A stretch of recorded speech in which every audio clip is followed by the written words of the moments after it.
seperti apa kerjasama dalam melaksanakan program-program dengan Kodam atau Kodim yang ada di wilayah Sulawesi Selatan yang telah atau sementara berjalan nih Pak? Kolaborasi kita dengan seluruh Forkopimda termasuk Kodim, Polres, Kejaksaan, dan Pengadilan ini harus dijaga dengan baik.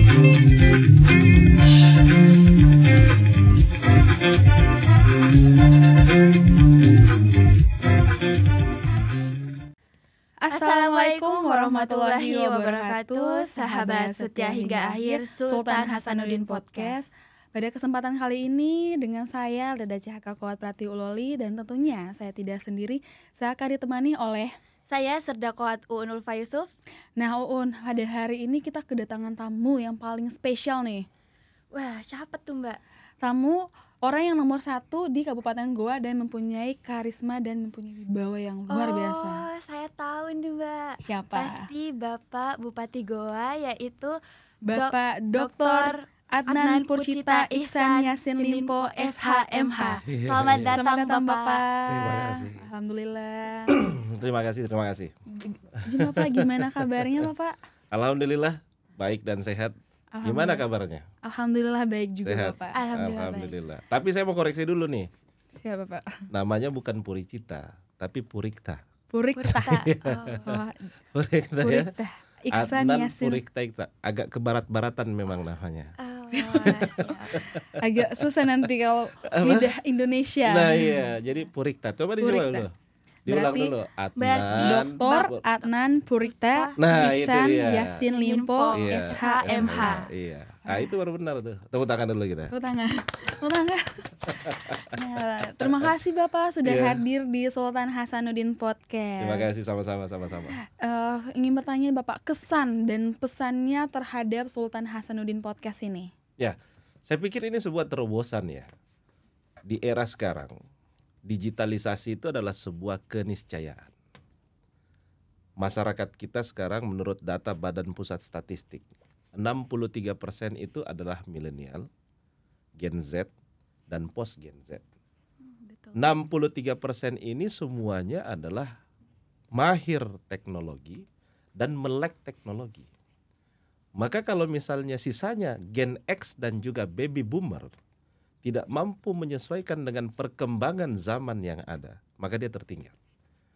Salah satu kehebatannya Kodam Hasanuddin membuat podcast ini adalah mengikuti perkembangan zaman yang ada.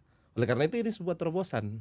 Saya mengapresiasi Kodam Hasanuddin yang mau mengikuti perkembangan zaman yang ada, dan pastinya nanti program-programnya bisa disiarkan melalui podcast ini. Wah, Semoga harapan Itu. dari Bapak itu bisa tercapai, karena kita hidup di zaman modern, Media sosial. Medsos. nah sebelum kita masuk ke tema di Pak, mungkin bisa Bapak ceritakan sedikit pengalaman Bapak sebelum menjadi Bupati Goa Pak. Oh ya, saya hidup di keluarga yang politik. Jadi bapak saya almarhum, mantan Bupati. kemudian om saya, tante saya, semuanya itu politik. Jadi lingkungannya berada di politik. Saya terpilih menjadi anggota DPRD Provinsi Sulawesi Selatan tahun 2009. Itu usia saya 23 tahun. Masih muda Masih muda banget. Iya waktu itu. Dan usia termuda kedua di DPRD Provinsi Sulawesi Selatan dulu itu 36 tahun. Jadi jauh bedanya dengan saya. Terpilih lagi jadi anggota DPRD Provinsi di tahun 2014. 2015 saya mengundurkan diri dari DPRD karena masuk mencalonkan sebagai calon bupati. Nah waktu itu saya maju melalui jalur independen atau perseorangan. Dan itu merupakan pertama kalinya di Indonesia bagian timur perseorangan atau independen terpilih menjadi kepala daerah. Waktu itu 5 calon, saya masuk, lalu kemudian dilantik tahun 2016 menjadi bupati di usia saya 29 tahun. Jadi saya masuk sebagai bupati termuda untuk Indonesia Timur waktu itu. Waktu itu ya. Jadi tuh saya sering dengar informasi atau berita-berita tentang Bapak. Oh iya. Seperti bahwa pemerintahan Kabupaten Goa itu mendapatkan juara terbaik dan beberapa kali menerima penghargaan. Mm-mm. Bisa dijelaskan nggak sih Pak, penghargaan atau juara apa aja sih yang sudah didapatkan oleh pemerintahan Goa? Saya nggak bisa sebutkan satu persatu ya, Berarti karena banyak alhamdulillah saya sudah mendapatkan 204 penghargaan Wow, 204. Selama Iya. 2 periode. selama 2 periode. Kurang lebih 8 tahun saya menjabat Luar sebagai biasa bupati. sekali sih. Terakhir kemarin saya dapat ini nih, Dwija Praja Nugraha di Hari Guru Nasional Satya Lancana, di Hari Guru Nasional waktu kemarin di Jakarta. Jadi sekarang sudah 204 penghargaan yang didapat oleh saya dan seluruh jajaran pemerintah Kabupaten Goa. Tapi intinya keberhasilan itu bukan karena seorang diri. Ada tim, kolaborasi, kerjasama yang baik sehingga bisa menghasilkan sebuah prestasi dan kerja yang baik. Tidak akan mungkin orang bisa berhasil dengan cara individualistik. Iya, betul. Tetapi semua orang bisa berhasil kalau mampu menggerakkan seluruh kemampuan yang ada. Salah satunya mampu berkolaborasi dengan seluruh pihak yang ada. Nah, Bapak kan sebagai orang nomor 1 yang ada di Kabupaten Goa nih Pak. Seperti apa kerjasama dalam melaksanakan program-program dengan Kodam atau Kodim yang ada di wilayah Sulawesi Selatan yang telah atau sementara berjalan nih Ya. Pak? Kalau kita berbicara sebuah pemerintahan itu tidak berbicara Pemda saja. Tapi pemerintahan itu banyak unsur di dalamnya, termasuk TNI dan Polri. Nah, tidak akan mungkin ada kemajuan suatu daerah tanpa hadirnya sebuah keamanan. Maka keamanan itu yang dijaga oleh TNI dan Polri yang mampu menciptakan suasana yang kondusif, aman bagi masyarakat, maka disitulah letak kemajuan. Karena tidak akan mungkin hadir sebuah investasi kalau daerah itu tidak aman dan kondusif. Betul.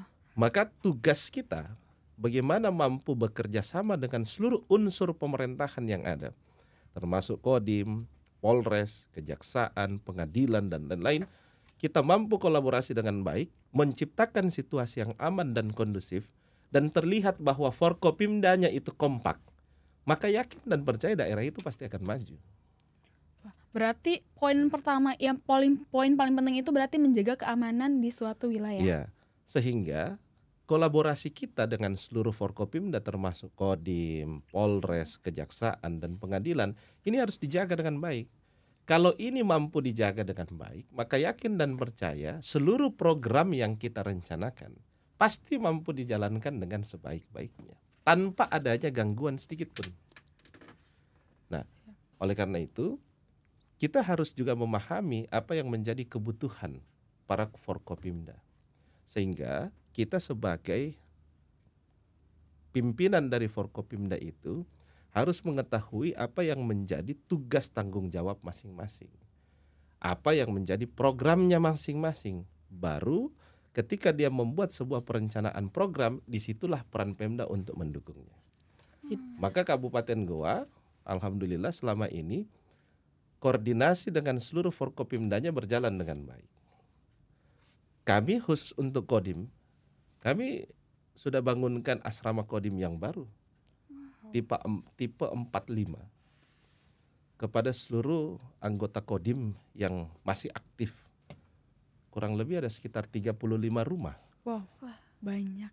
35 rumah dengan tipe 45, 5. dengan lokasi yang baru, dengan fasilitas yang baru, dan sudah kita serahkan kemarin kepada Kodim. Dan sekarang sudah dipakai. Sudah digunakan Sudah sama dimanfaatkan. prajurit-prajurit Iya. dari Kodim 14 Hasanuddin. Gitu. Nah, perhatian kita tahu bersama bahwa Bapak Bupati ini mempunyai perhatian yang khusus kepada masyarakat atau warga dalam berbagai hal khususnya di wilayah Kabupaten Goa. Nah, tentunya tidak berjalan sendiri. Bagaimana sih langkah sinergitas yang seperti Bapak sampaikan tadi dengan stakeholder lainnya sehingga harapan untuk mensejahterakan masyarakat Goa itu dapat tercapai? Nah, itu tadi. Kita ini kan punya tujuan yang sama, yaitu membangun Kabupaten Goa yang lebih baik dan masyarakatnya makin sejahtera. Tapi masing-masing mengambil peran sesuai dengan tugas pokok dan fungsi masing-masing. Disitulah peran pemerintah untuk mendukung Forkopimdanya masing-masing, sehingga mereka semua mampu bergerak dengan baik bersama dengan seluruh jajarannya, yang ujungnya juga adalah memajukan Kabupaten Goa dan mensejahterakan masyarakatnya. Kalau semuanya ini bergerak dengan baik, maka mudahlah tugas saya. Kalau semuanya kita mau kerjakan sendiri, tidak akan mungkin berhasil kita. Babak belur kayaknya. Babak belur, yang ada stres. Kalau kita mampu menggerakkan seluruh pihak yang ada, maka kita sebenarnya terbantukan. Berarti memang pentingnya antara kerjasama. Kerjasama. Sekarang eranya kolaborasi. Kolaborasi. Siapapun yang mampu berkolaborasi dengan baik, maka disitulah letak sebuah keberhasilan. Yes. Tapi siapapun yang bekerja dengan cara-cara individualistik, maka dia tidak akan mungkin mencapai keberhasilan itu. Baik Bapak, kita sedikit menyinggung masalah pemilu yang saat ini atau sedang terjadi nih Pak. Mungkin saya dan Mbak Uloli ingin mendengar nih Pak, bagaimana kesiapan Pemda Goa dalam menghadapi, dan tentu kita semua ini inginkan dengan agar bisa berjalan lancar dan aman nih Pak. Ya. Kalau kesiapan pemilu, Kabupaten Goa boleh saya katakan bahwa kabupaten yang paling siap untuk menghadapi pemilu. Kenapa? Salah satu komitmen Pemda adalah harus menganggarkan biaya pilkada dan lain-lain. Kami adalah kabupaten pertama yang sudah memberikan hibah kepada KPU, Bawaslu, TNI dan Polri untuk pengamanan dan sudah ditransfer pada tahun ini. Sehingga kita merupakan daerah pertama di Sulawesi Selatan dan nomor 9 di Indonesia. Wah, nomor 9. Nomor 9 di Indonesia. Indonesia loh Ya. Mbak. Iya. Yang paling cepat menganggarkan dan mentransfernya ke KPU, Bawaslu dan pengamanan. Berarti udah Jadi kelihatan kalau nih. dikatakan kesiapan, kita udah siap. Sisa Memang implementasinya. sudah siap. Udah kayak siap tempur nih. Udah kalau tinggal mau perang itu udah siap. Udah Mbak. siap. Nah, sekarang juga baiknya karena Kodim membuat posko Posko pengaduan. pengaduan. Siap. Jadi apabila ada yang memberikan keluh kesah terkait dengan kepemiluan, itu juga bisa dilaporkan ke pos pengaduan yang ada di Kodim. Jadi pihak keamanan ini harus betul-betul bisa berkolaborasi dengan baik, sehingga pelaksanaan pemilu itu bisa berjalan sesuai dengan rencana. Kabupaten Goa itu dari dulu sejak dilakukannya pemilu maupun pilkada selalu saja masuk pada zona merah. Dengan tingkat kerawanan tertinggi, konflik horizontal tertinggi. Tapi alhamdulillah sejak tahun 2020 kemarin, Kabupaten Goa sudah menjadi zona hijau sampai dengan hari ini. Wah, berarti Artinya apresiasi yang daerah yang aman melaksanakan pemilu dan merupakan daerah yang paling tingkat kerawanan konflik horizontalnya terendah di Sulawesi Selatan sejak tahun 2020 kemarin. padahal dulu zona merah. Zona merah. Sekarang dari sudah. tahun Dari 2020, tahun 2004 zona merah terus tuh. 2004 Ya. Lumayan lama berubahnya juga ya. tuh Pokoknya di kalau 2020. Pokoknya kalau rapat pengamanan itu 3 besar pasti Kabupaten Goa itu. Tapi alhamdulillah sejak tahun 2020 kemarin dia menjadi zona hijau dan menjadi salah satu daerah dengan tingkat kerawanan konflik sosial terendah di Sulawesi Selatan. Nah, jadi kita bahas lagi nih, selama Bapak menjadi Bupati Goa, apakah ada kendala selama Bapak menjabat sebagai Bupati Goa, dan harapannya Bapak apa sih untuk kemajuannya Kabupaten Goa? Ya.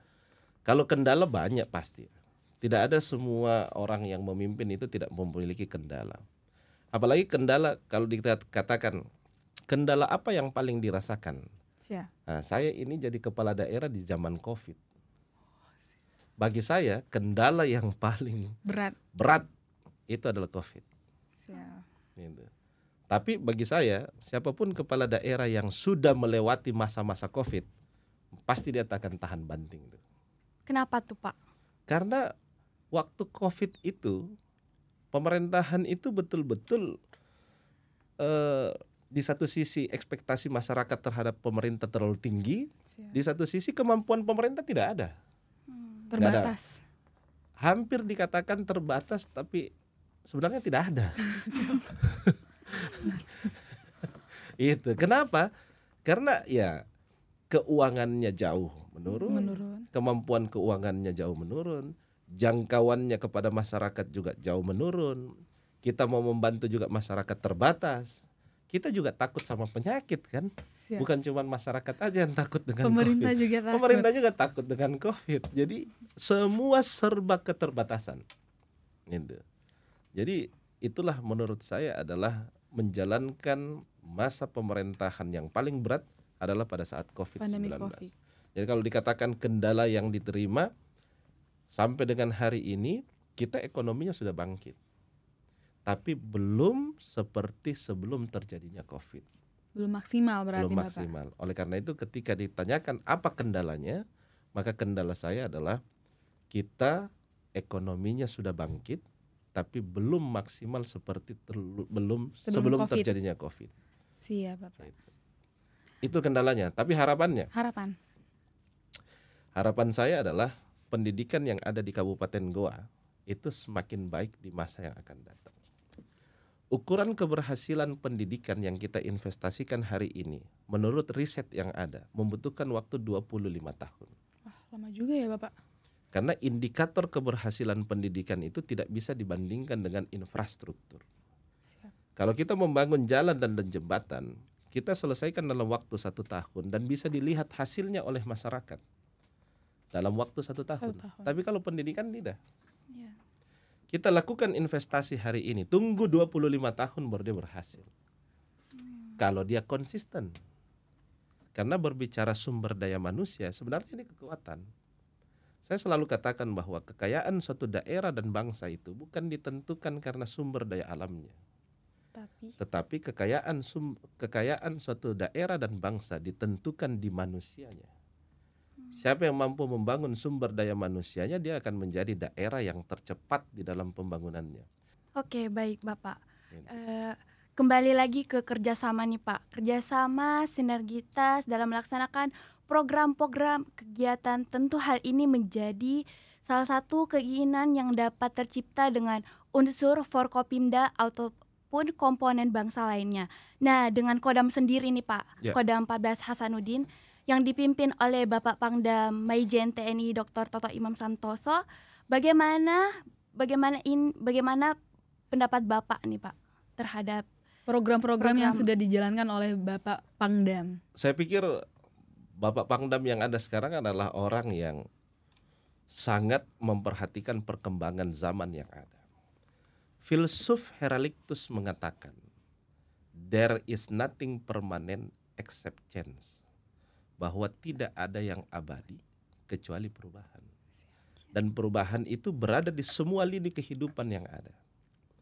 Dunia ini hanya seperti desa yang kecil karena kemajuan teknologi dan digitalisasi. Maka yang dilakukan oleh Bapak Pangdam hari ini, yang pertama podcast. Siap. Ini digitalisasi. Kedua, beliau masuk di media sosial aktif. Itu adalah transparansi. Lalu kemudian yang ketiga, program peningkatan sumber daya manusia yang dilakukan juga itu paham dengan saya. Karena kita yakin dan percaya mengubah suatu bangsa, negara, organisasi harus membutuhkan SDM yang unggul. Sehingga program-program yang dijalankan oleh beliau sampai dengan saat ini selama menjadi Pangdam perlu kita berikan apresiasi yang setinggi-tingginya. Dan kami di Kabupaten Goa siap selalu berkolaborasi dengan Kodam 14 Hasanuddin. Saya paling bangga ini, kenapa? Dulu kan namanya 7 Wirabuana. Siap. Lalu kemudian mengganti menjadi Kodam Hasanuddin. Pahlawannya Kabupaten Goa kan Sultan Hasanuddin. Jadi orang yang paling pertama bangga bergantinya nama Kodam 7 Wirabuana menjadi Hasanuddin adalah Kabupaten Goa. Karena pahlawannya pahlawan Sultan Hasanuddin. Nah, Goa itu kan punya 3 pahlawan. Yang pertama Sultan Hasanuddin, yang kedua Tuan Tasalama Kaseh Yusuf yang menjadi pahlawan nasional di 2 negara, Indonesia dan Afrika Selatan, dan yang ketiga adalah Karaim Patinggaluan.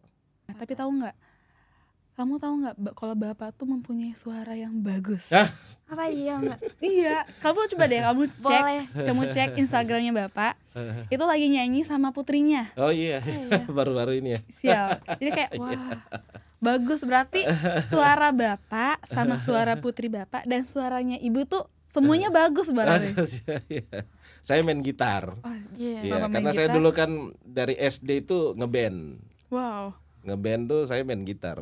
Mengikuti perkembangan zaman aja. Berarti mengikuti perkembangan zaman aja. Iya, mengikuti zaman perkembangan. Dan lagu-lagunya tuh lihat saja kan yang mana yang lagi hits, yang lagi kalau anak-anak TikTok bilangnya ya yang mana yang lagi FYP. FYP, kan, betul. FYP. Berarti Bapak selalu mengikuti perkembangan zaman. Iya, ikuti ada loh. Instagram, ada TikTok. TikTok. Berarti Bapak di TikTok juga ngupload, Pak? Iya. Kegiatan. Kegiatan. Jadi kalau kamu ngefans sama Bapak, follow aja Instagramnya atau TikToknya Bapak. Jadi ada kegiatan. Ada pantunnya tuh. Apa tuh? Ada pantunnya. Ada aja, Pak. Jadi belah ketupat di hari raya. Cakep. Dipotong pisau dengan tajamnya. Cakep. Jika ingin dekat dengan saya, jangan lupa follow Instagram saya. Sudah saya follow Instagramnya Bapak. Nah Bapak, terima kasih. Sebagai penutup nih Bapak, mungkin ada pesan maupun motivasi dari Bapak Bupati Goa yang ingin disampaikan kepada seluruh komponen bangsa ataupun masyarakat dalam mengawal Goa dapat lebih maju. Yang pertama adalah saya berharap kita terus menjaga sebuah kekompakan dan kebersamaan. Karena tidak ada kemajuan tanpa kolaborasi, tidak ada kemajuan tanpa kerjasama, tidak ada kemajuan tanpa kekompakan dan kebersamaan. Yang kedua, tidak ada kemajuan suatu daerah juga dengan hadirnya sebuah keberlanjutan. Terima kasih ya Bapak sudah hadir di Sultan Hasanuddin Terima Podcast. kasih. Dan sukses untuk Sultan Hasanuddin Podcast. Amin. Dan semoga perbincangan kita bersama Bapak Bupati hari ini menjadi edukasi dan pembelajaran untuk kita semua. Amin ya rabbal alamin. Baik sahabat setia hingga akhir, saya dengan Serda Koat Unul Faisuf dan saya Leda Cahaka Koat Prati Uloli pamit undur diri. Assalamualaikum warahmatullahi wabarakatuh. Setia hingga akhir.